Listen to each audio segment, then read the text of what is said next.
दशक चौथा समास चौथा पादसेवन भक्ती.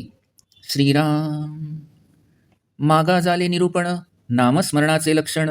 आता ऐका पादसेवन, चौथी भक्ती. श्रीराम पादसेवन तेची जाणावे, काया वाचा मनोभावे. सद्गुरूचे पाय सेवावे, सद्गती कारणे. श्रीराम या नाव पादसेवन, सद्गुरुपदी अनन्यपण. निरसावया जन्म मरण, याता याती. श्रीराम सद्गुरु कृपेविण काही, भवतरणो पावतो नाही.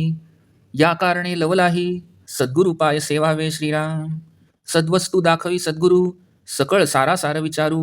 परब्रह्माचा निर्धारू, अंतरी बाणे. श्रीराम जे वस्तू दृष्टीस दिसेना, आणि मनास तेही भासेना.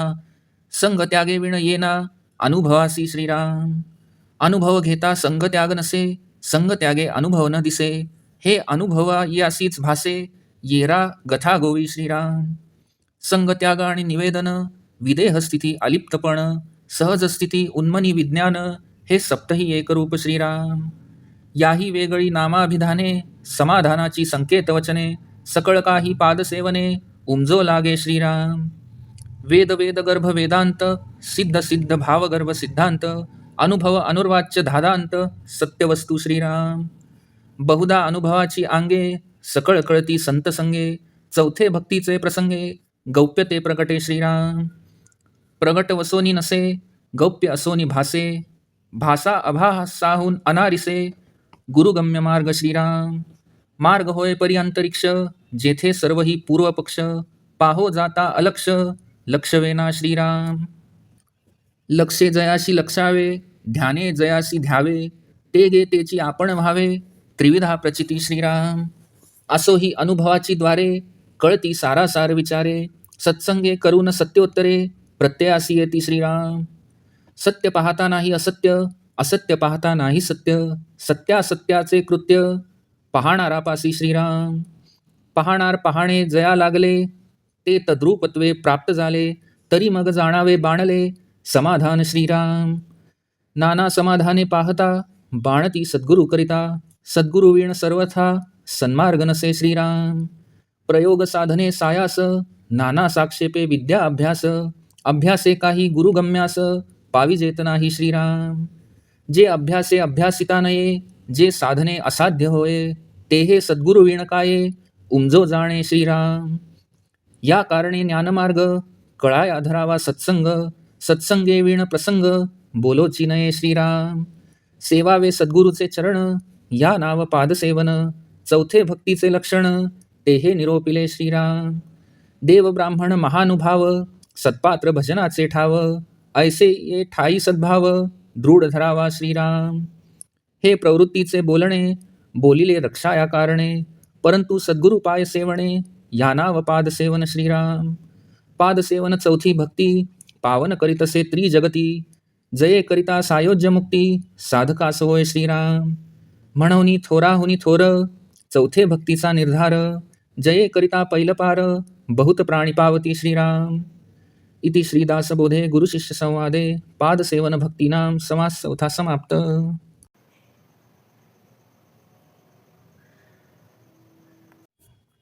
दशक चौथा समास चौथा पादसेवन भक्ती.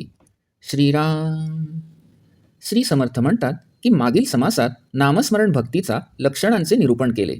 आता चौथी भक्ती जी पादसेवन, तिचे लक्षण ऐका. काया वाचा मनोभावाने सद्गती प्राप्तीसाठी श्री सद्गुरूंच्या चरण कमलांची सेवा करणे, ही पादसेवन भक्ती जाणावी. जन्म मरणाची यातायात कायमची चुकवावी म्हणून सद्गुरुचरणी अनन्य होणे, यालाच पादसेवन म्हणतात. सद्गुरु कृपेशिवाय दुसरा काहीही भवतरणोपाय नाही, हे जाणून घेऊन शक्य तितक्या लवकर श्री सद्गुरूंच्या चरणांची सेवा करू लागावे. श्री सद्गुरूच परमात्म वस्तू दाखवितात. सारासार विचार म्हणजे काय वगैरे सर्व कळून येते आणि परब्रह्माच्या स्वरूपासंबंधी निश्चय अंतःकरणात ठसतो. जी वस्तू डोळ्यास दिसत नाही आणि मनानेही जी अनुमानता येत नाही, ती आत्मवस्तू संघाचा त्याग केल्याशिवाय अनुभवास येणार नाही. मी अनुभव घेतो अशी वृत्ती जोपर्यंत असते तोपर्यंत संघत्याग नसतो. ज्यावेळी संघत्याग घडतो तेव्हा अनुभव लक्षात येत नाही, द्वैत राहतच नाही. माझे हे बोलणे हे स्वानुभवानेच जाणू शकतील, इतरांना त्यात गोंधळ आहे असे वाटते. संघत्याग आणि आत्मनिवेदन, विदेहस्थिती आणि अलिप्तपणा सहज स्थिती आणि उन्मनी म्हणजे मनातीतता, विज्ञान म्हणजेच स्वरूपानुभव, ही सातही एकरूपच आहेत. या स्थितीला आणखी नावेही आहेत, पण स्वरूपानुभवाचे समाधान व्यक्त करणारी ती खुणेची वचनेच असतात. हे सर्व काही केवळ श्री सद्गुरूंच्या चरण सेवनानेच समजू शकते. वेद वेदांचे रहस्य, वेदांत, सिद्धांचा मार्ग, त्यातील रहस्य व त्यांचे सिद्धांत यांचा अनुभव हा अवर्णनीय, तरी तो सत्यवस्तू असल्याने प्रत्यक्षच असतो.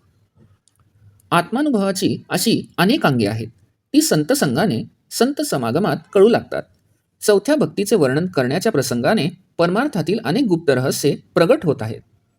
परमात्म वस्तू प्रकट असूनही नसल्यासारखी वाटते व अदृश्य असूनही मनाला जाणवते.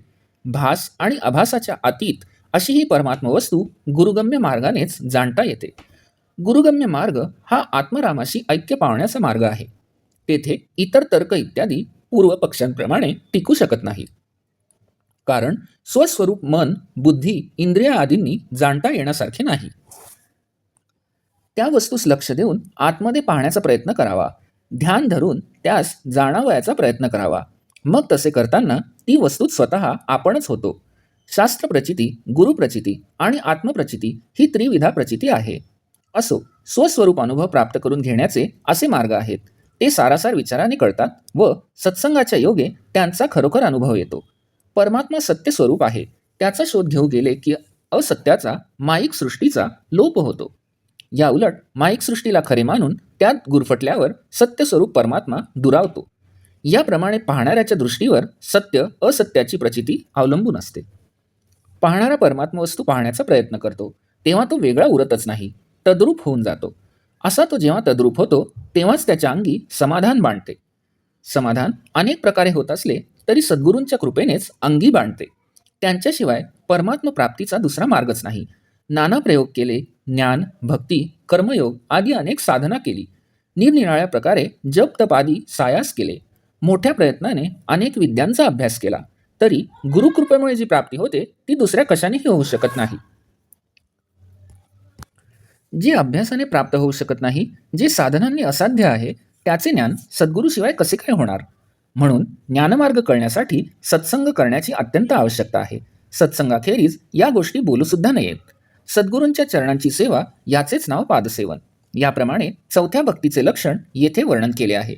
देव, ब्राह्मण, आत्मज्ञानी संत व अत्यंत सात्विक सज्जन ही सेवेस योग्य स्थाने आहेत. त्यांच्या ठिकाणी दृढ सद्भाव धरावा. हे जे मी सांगितले ते प्रवृत्तीचे बोलणे असून व्यवहार व परंपरा यांचे रक्षण व्हावे म्हणून सांगितले. परंतु वास्तविक सद्गुरू चरणांची सेवा हीच खरी पादसेवन भक्ती होय. ही पादसेवन नावाची चौथी भक्ती त्रैलोक्याला पावन करणारी असून या भक्तीच्या योगेच साधकाला सायोज्य मुक्ती प्राप्त होते. म्हणून ही भक्ती श्रेष्ठातही श्रेष्ठ आहे असे मी निर्धारपूर्वक सांगतो. तिच्या योगेच अनेक लोक ह्या संसार सागराच्या पैलतीरास पोहोचले आहेत. इति श्री दासबोधे गुरुशिष्य संवादे पादसेवन भक्तीनाम समास चौथा समाप्त.